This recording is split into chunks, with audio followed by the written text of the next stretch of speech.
होली एक प्रमुख हिंदू त्योहार है जो प्रत्येक वर्ष विशेष रूप से रंगों, प्रेम और भाईचारे के प्रतीक के रूप में मनाया जाता है। ये फाल्गुन माह की पूर्णिमा को मनाई जाती है, जो सामान्यतः फरवरी और मार्च के बीच पड़ती है।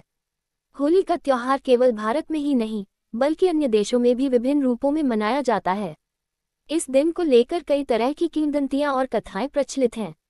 इनमें से एक प्रमुख कथा है होली के पर्व से संबंधित राक्षसों के राजा हिरण्यकश्यप की कथा।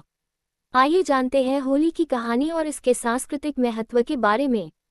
होली की कथा हिरण्यकश्यप और प्रहलाद। हिरण्यकश्यप एक दैत्यराज था जो स्वयं को भगवान मानता था। वह ये चाहता था कि उसके राज्य में केवल उसका ही पूजन हो और किसी अन्य देवता की पूजा नहीं की जाए। उसकी इस घमंड और अहंकार के कारण वह बहुत ही दुष्ट और क्रूर हो गया था। लेकिन उसके पुत्र प्रहलाद का स्वभाव बिल्कुल विपरीत था। प्रहलाद भगवान विष्णु के परम भक्त थे और उनका मन पूरी तरह से भगवान में रमा हुआ था। हिरण्यकश्यप ने प्रहलाद से बार बार यह उम्मीद की कि वह अपने पिता की पूजा करेगा और भगवान विष्णु के नाम का उच्चारण बंद करेगा, लेकिन प्रहलाद ने इसका विरोध किया। ये देखकर हिरण्यकश्यप ने उसे तरह तरह से सजा दी, लेकिन प्रहलाद का विश्वास कभी डिगा नहीं। एक दिन हिरण्यकश्यप की बहन होलिका, जो कि आग से सुरक्षित थी, उसने प्रहलाद को अपनी गोदी में बैठाकर आग में जलाने का प्रयास किया। होलिका की यही योजना थी कि वह प्रहलाद को जलाकर मार डाले, लेकिन भगवान विष्णु ने प्रहलाद की रक्षा की और होलिका जलकर मर गई। ये घटना होली के त्योहार के साथ जुड़ी हुई है। होलिका दहन, जो होली की पूर्व संध्या पर किया जाता है, इसी घटना का प्रतीक है। ये घटना ये संदेश देती है कि बुराई चाहे कितनी भी शक्तिशाली हो, अंततः सत्य और धर्म की विजय होती है। होली न केवल एक धार्मिक त्योहार है, बल्कि यह भारतीय समाज में एक सामाजिक और सांस्कृतिक महत्व भी रखता है। ये त्योहार विभिन्न समुदायों और वर्गों के बीच भाईचारे और समानता की भावना को बढ़ावा देता है। होली के दिन लोग एक दूसरे से गले मिलते हैं, रंग खेलते हैं और खुशियां साझा करते हैं। इस दिन जातिवाद, वर्गवाद और भेदभाव की दीवारें मिट जाती हैं। होली के प्रमुख प्रतीकों में रंग प्रमुख हैं। लोग एक दूसरे पर रंग डालते हैं और इस दिन का आनंद लेते हैं। ये रंग न केवल त्योहार का आनंद बढ़ाते हैं, बल्कि यह जीवन के विविध रंगों और अनुभवों का प्रतीक भी है। होली रंगों का त्योहार है और हर रंग का अपना एक विशेष अर्थ होता है।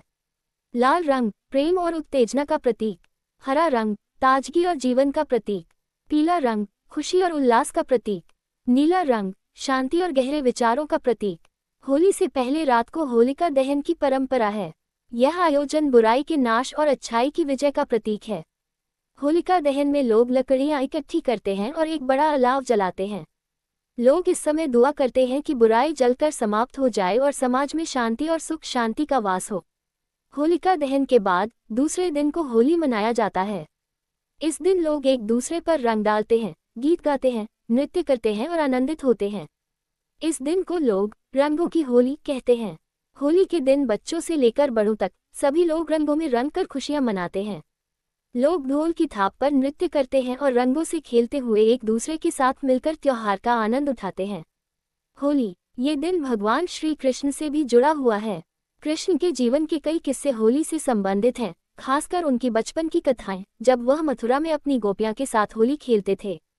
भगवान कृष्ण ने अपनी लीला से यह सिखाया कि भगवान का प्रेम न केवल धार्मिक दृष्टिकोण से, बल्कि सामाजिक और व्यक्तिगत जीवन में भी महत्वपूर्ण है। भगवान कृष्ण ने अपनी गोपियों के साथ होली खेलते हुए ये दर्शाया कि प्रेम और समर्पण का कोई भेदभाव नहीं होता। होली एक ऐसा अवसर है जब प्रेम, भाईचारे और समर्पण का आदान प्रदान किया जाता है। कृष्ण की यह कथा होली के रंगों में रमी हुई है और उनके साथ होली खेलने का आनंद समर्पण और भक्ति का प्रतीक है। आज के समय में होली का महत्व केवल भारत तक ही सीमित नहीं रहा है, बल्कि यह पूरी दुनिया में फैल चुका है। विभिन्न देशों में भारतीय संस्कृति और परंपराओं को अपनाया गया है और होली भी उनमें से एक है। अमेरिका, ब्रिटेन, कनाडा और अन्य देशों में भारतीय समुदाय होली का आयोजन धूमधाम से करता है। इसके साथ ही गैर भारतीय लोग भी इस त्योहार में भाग लेते हैं और रंगों की मस्ती का अनुभव करते हैं। आज के समय में जहां होली को एक बड़े उत्सव के रूप में मनाया जाता है, वहीं इसके पर्यावरणीय प्रभाव को भी नजरअंदाज नहीं किया जा सकता। पारंपरिक रंगों में रसायन होते थे जो स्वास्थ्य के लिए हानिकारक हो सकते थे, लेकिन अब बाजार में प्राकृतिक रंगों का प्रचलन बढ़ रहा है। लोग अब हर्बल रंगों का प्रयोग करते हैं जो न केवल पर्यावरण के लिए सुरक्षित होते हैं, बल्कि शरीर के लिए भी लाभकारी होते हैं। होली का पर्व वास्तव में एक अद्वितीय और महत्वपूर्ण त्योहार है, जो हमारे जीवन में रंगों की तरह खुशियाँ और उल्लास भर देता है। यह न केवल धर्म बल्कि समाज, संस्कृति और पर्यावरण के दृष्टिकोण से भी महत्वपूर्ण है। ये त्योहार प्रेम, भाईचारे और सौहार्द का संदेश देता है। होली का त्योहार हमें ये सिखाता है कि हमें हमेशा अच्छाई और सत्य के साथ खड़ा रहना चाहिए और किसी भी विपत्ति के सामने हार नहीं माननी चाहिए। हर साल होली का त्योहार हमें याद दिलाता है कि जीवन में चाहे कितनी भी कठिनाइयां आ जाएं, अगर हमारा विश्वास मजबूत हो तो बुराई हमेशा अच्छाई से हार जाएगी। इस दिन का आनंद हमें यही सिखाता है कि रंगों की तरह जीवन को जीना चाहिए, हर रंग में आनंद और खुशियां होनी चाहिए।